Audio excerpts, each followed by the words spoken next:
han sido coherentes. Sobre el tema de la reforma constitucional, por cierto, varios abogados ya se han constituido en una iniciativa por el Estado Social Democrático de Derecho, así la llaman, desde donde se oponen a que este Congreso Nacional apruebe una cláusula pétrea que evite que las generaciones futuras puedan modificar la Constitución. Vamos a ver este reporte rápidamente de nuestro compañero Jonan González.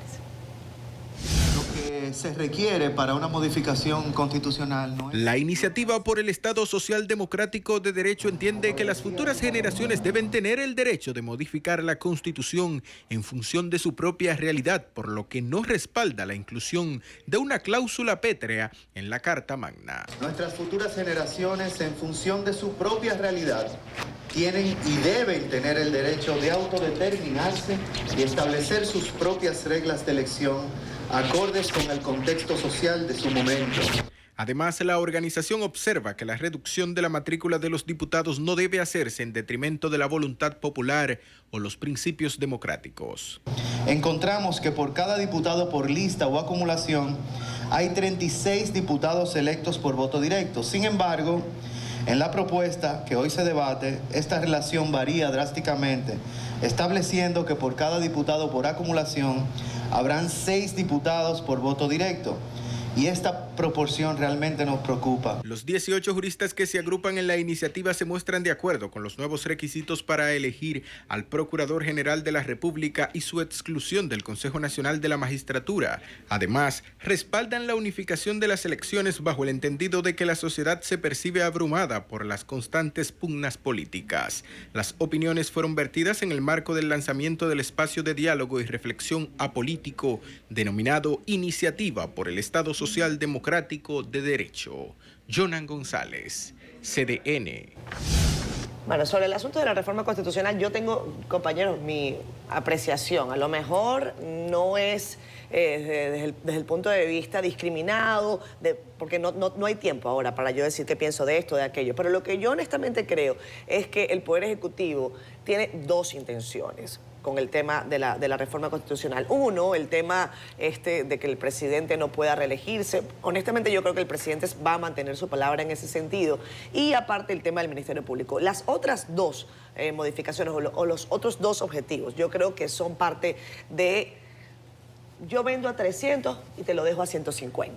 O sea, es una negociación. O sea, ponemos 4 para que se queden 2. Yo creo que el tema de los diputados no va a pasar. Se ha puesto ahí porque es un tema sexy para tener a la gente hablando de esto durante el mes y medio que nos queda aproximadamente para que se apruebe esa pieza en el Congreso de los Diputados y en el Senado, o sea, en la Asamblea Nacional Revisora, porque tienen los votos. O sea, no hay forma. O sea, podemos aquí pasarnos y rasgarnos las vestiduras y lo que ustedes quieran, y el partido oficialista va a decir: nosotros queremos consenso, pero a fin de cuentas vamos a bajar nuestra línea. Podrían hacerlo mañana, porque no va a cambiar en nada. Lo que yo creo que va a cambiar es que el tema de los diputados no va a ir, y creo también que el asunto de la división de las elecciones, reunirlas en una sola, tampoco va a pasar. O sea, yo creo que la intención es poner 4 para que nos entretengamos aquí hablando de 4 cosas, y al final se van a quedar 2, que son el espíritu de la reforma que el presidente Abinader y su equipo han dicho desde hace años, ¿eh? O sea, es que no creo que haya sea un as que estén sacando bajo la manga. Lo han dicho desde el inicio de la campaña electoral del 20. Yo creo incluso que se pudo haber hecho antes. Y pienso que tal vez lo han podido hacer antes, pero evidentemente había una elección que ganar. Y la política, el ABC de la política, decía: aguanta, pasa eso después. Yo, por ejemplo, también pensaba que la reforma fiscal la pudieron haber hecho antes. Porque la necesidad de hacer una reforma fiscal no es de estos 4 años, es desde hace mucho. Pero había una elección que ganar. Entonces, es como el temor, el temor, ¿no? El temor al tema del voto, que yo puedo comprender. Pero de que la necesidad, por ejemplo, de la reforma fiscal existe aquí en este país desde hace muchos años, existe. Ahora van a tener un costo político que pagar. La pregunta es: ¿quién va a pagar ese costo político? ¿El partido? ¿El liderazgo del presidente Abinader? En fin, ese costo político va a pesar.